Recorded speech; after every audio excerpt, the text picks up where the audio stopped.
तर जळगावच्या आर विद्यालयामध्ये 9वीच्या विद्यार्थ्याचा खेळताना जमिनीवर पडल्यानं मृत्यू झालाय। चक्कर येऊन पडल्यानं विद्यार्थ्याचा मृत्यू झाल्याची माहिती मिळते। विद्यार्थ्याला मारहाण झाल्यानं मृत्यू झाल्याचा कुटुंबियांचा आरोप आहे।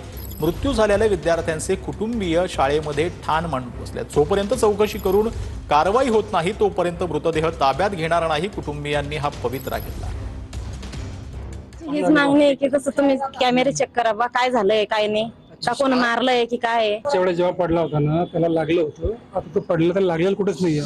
मला शंका वाटतं की काही नाही। हे लोक जर सर लोक सांगताय त्याला चक्कर येऊन सण पडलाय तो, तर त्याला चक्कर गिकर नाहीये। तो जर चक्कर येऊन पडला असता त्याच्या डोक्याला मार लागला असता, त्याच्या हातापाय भरले असते मातीचे, पण त्याचे कपडे भरेलच नाही, काही मारच लागेल नाही। त्याला कोणतरी मारलाय मुलांनी शाळेमध्ये। दुपारच्या वेळेस जिल्हा परिषदचं पथक चौकशीसाठी शाळेत आला असता चौकशी चालू असताना शिक्षक आमच्या जवळ आले की सदरून एक मुलगा जो आहे तो त्याला म्हणजे चक्कर येऊन पडलेला आहे आणि चक्कर येऊन पडल्यानंतर आम्ही त्वरित तिथे गेलो, त्याला उचललं आणि आपल्या हॉस्पिटलला ॲडमिट केलं।